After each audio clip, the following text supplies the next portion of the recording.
Imagine for a second that you open a book, or maybe an essay, and you're expecting some traditional spiritual guidance. Right, like something uplifting. Exactly. You see a quote, a very famous one, attributed to Jesus Christ. Right. And usually, when you encounter these kinds of texts, you expect a message of compassion. Yeah, you anticipate something about uplifting the downtrodden or offering comfort to those who are suffering. Right, finding grace in moments of weakness.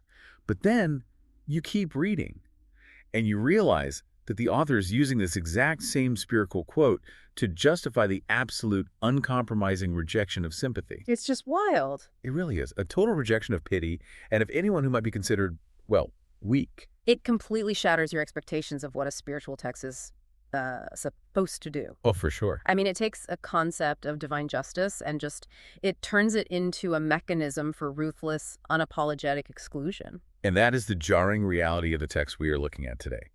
For you listening, we are about to unpack a highly intense, deeply philosophical manifesto. It's titled Strengthen Yourself. Yeah, written by an author named Xuefeng. Right, and it's dated February 8, 2011. And just to set the table here, this text contains some highly extreme viewpoints on human suffering. It really does, on victimhood and human worth, too. Yeah. And as always, our mission on this deep dive isn't to endorse these views or, take a side on the politics of suffering. We are simply here to examine the internal logic of a radically different worldview. We just want to understand how a philosophy this rigid is constructed, and we're going to use the author's own words to do it. Exactly. Okay, let's unpack this, because the author doesn't just start throwing out his own opinions in a vacuum. He actually anchors his entire manifesto to a very specific historical anchor. He does, yeah. And to understand how Xuefeng justifies such an extreme position, we have to look at the exact quote he uses to open his text. Right. It's a teaching attributed to Jesus Christ. It goes, "For whoever has will be given more, and they will have an abundance. Whoever does not have, even what they have will be taken from them." I've always found that quote fascinating. It feels so paradoxical in a traditional religious context. Oh, completely. Because, in sociology, they call this the Matthew effect, the idea that the rich get richer and the poor get poorer. Yeah, and usually when we talk about the Matthew effect, it's a critique of systemic inequality. Right. It's used to explain how early advantages in reading or like compounding interest in economics create these massive gaps between people. Right. But what's fascinating here is that Xuefeng strips away any sociological or economic interpretation. Oh, entirely. He isn't talking about compounding interest or educational access. He is weaponizing the Matthew effect and applying it directly to spiritual and personal worth. He really is. He uses this quote to establish this unbreakable, rigid binary, like dividing the entire human experience into two distinct camps. Yeah, the strong, who are the haves, and the weak, who are the have-nots. And he doesn't just say the haves get a better life, right? He uses this religious text to declare that the weak have zero right to enter the kingdom of heaven. None at all. It is a complete, absolute theological lockout. It's a closed door.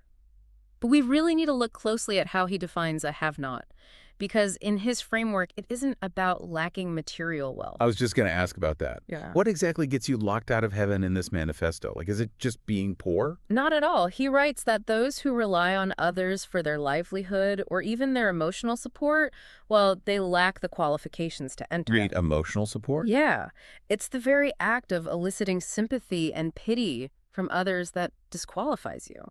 There's a massive shift. I mean, in almost every ethical framework I can think of, relying on a community for emotional support during a hard time is just being human. Yeah, it's totally normal. Right, like if you lose a loved one and lean on your friends, that's considered healthy. But Xuefeng frames it as a fundamental spiritual failure.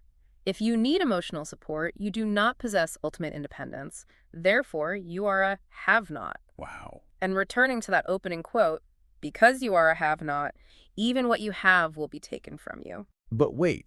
If being in the have-not category disqualifies you from heaven and relying on others is a spiritual failure, how does he explain the randomness of life? Yeah. There has to be a justification for why babies get sick or random accidents happen, right? Right. Like, does he address the concept of unjust suffering? He absolutely does. And this is where the philosophy takes its sharpest turn. Okay.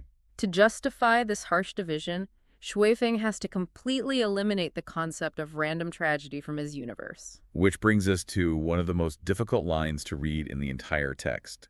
He states, and I quote, "Every pitiful person harbors some hateful traits. That single sentence is really the linchpin of his entire metaphysical argument. It's heavy. Xuefeng introduces a core doctrine here. He says, reality is the projection of one's own consciousness. The text insists that every single person creates their own reality. So no exceptions at all. There are absolutely no exceptions. I'm struggling with this. If reality is just a projection of consciousness, how does he explain a natural disaster? Well, that's the thing. Surely he doesn't think 1,000 people collectively, like, manifested an earthquake or a tsunami. Actually, that is exactly the logical extreme he commits to. It is incredibly tough to swallow, but in Xuefeng's universe, there is no such thing as unjust suffering. That is wild. Yeah, and no soul is ever wronged. The text states that unhappiness is created entirely by the unfortunate. Pain is brought upon by the weak. Unbelievable. Hardship is the direct result of a lack of wisdom. So if you are in the path of a storm, it's because your consciousness drew the storm to you. Metaphysically, yes. It has parallels to extreme versions of the prosperity gospel or certain radical interpretations of New Age manifesting. Right, but stripped of any optimism. Exactly. It's weaponized accountability. If you are in pain, the text says you caused it, period. Doesn't this represent the absolute ultimate form of victim blaming? I mean, the text explicitly states that if someone is weak, if they are unfortunate, it even goes so far as to say that if a person chooses to end their own life, it is 100% their own doing. It really does. The text leaves absolutely no room for systemic issues or bad luck or genetic predispositions. It's just so absolute. But to understand why someone would adopt a worldview this extreme, we have to look at what it offers them. While it sounds incredibly cruel on the surface, this level of absolute accountability offers a strange, intoxicating psychological comfort. Comfort? How so? It offers the illusion of ultimate control. Okay, let's unpack that. How is victim blaming comforting? Well, think about it from the perspective of the strong. If everything terrible that happens to someone is their own fault because, reality is a projection of their consciousness, then it means that as long as your consciousness is strong, you are perfectly safe. Oh, I see. It removes the terrifying randomness of the universe. If tragedy isn't random, it can't sneak up on you. Ah, that makes sense. It's like a psychological armor. Mm. If you admit that someone else's suffering was a random accident, you have to admit that the same accident could happen to you tomorrow. Exactly.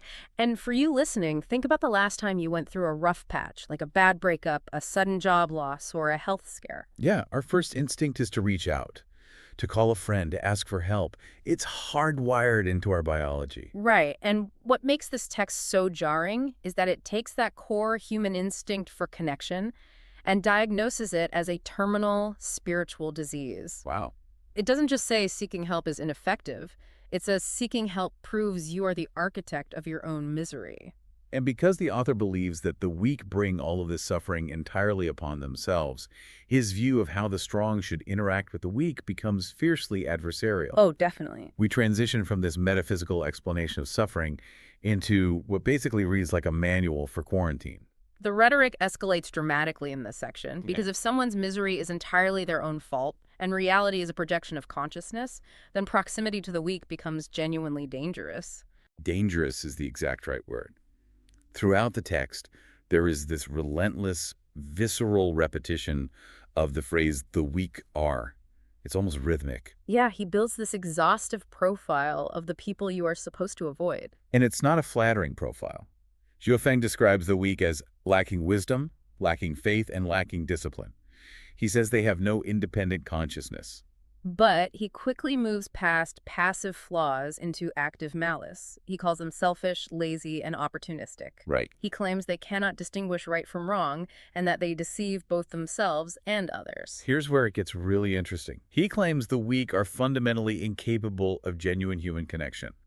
The text says the weak know no true love and that they treat the genuine feelings of others like dirt. Notice what he's doing rhetorically there. He is stripping away any lingering empathy the reader might hold. How do you mean? Well, if you view a struggling person as someone who will take your genuine love and treat it like dirt, it gives you permission and mandate, even to sever ties completely without feeling guilty. Ah, I see. And the metaphors he uses to justify this are brutal. He doesn't just say the weak are misguided. He calls them trash. Yeah, the language is incredibly harsh. He literally writes, the weak in life are like trash. Those who cry and blame others are garbage. And he says this trash always reeks of rot, spoiling life for everyone around them. It's the language of contamination. You don't try to reason with rot. You distance yourself from it before it spreads to you. And he goes further, shifting from inanimate trash to something biological.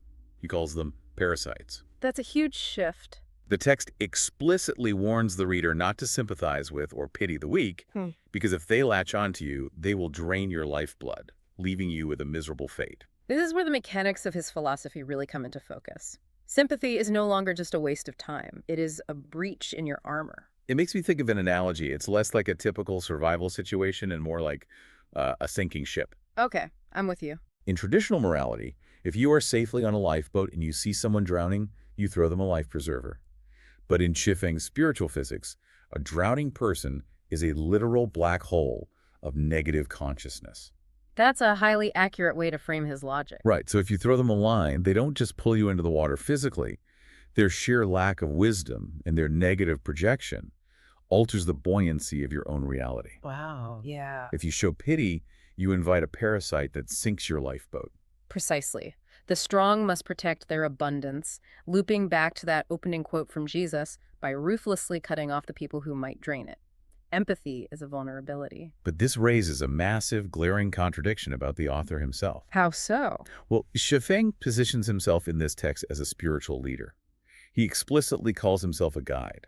Now, historically, people seek out guides when they are lost, confused, or struggling, right? Generally, yeah. So how on earth does a spiritual guide interact with followers without violating his own absolute rules about parasites and contamination? That is the ultimate paradox of strengthen yourself. And Xuefeng addresses it head-on by completely redefining the role of a mentor. Okay. He creates what we can call the conditional guide. He writes quite plainly, I am a guide, but only for the strong. I mean, that is an unbelievable caveat. Usually a guide is the person checking on the stragglers at the back of the pack. Right. If you hire a mountaineering guide, their entire job is to make sure the people who are struggling don't fall off a cliff. But Xuefeng's approach is the exact opposite. He writes, flat out, I despise the weak. He does.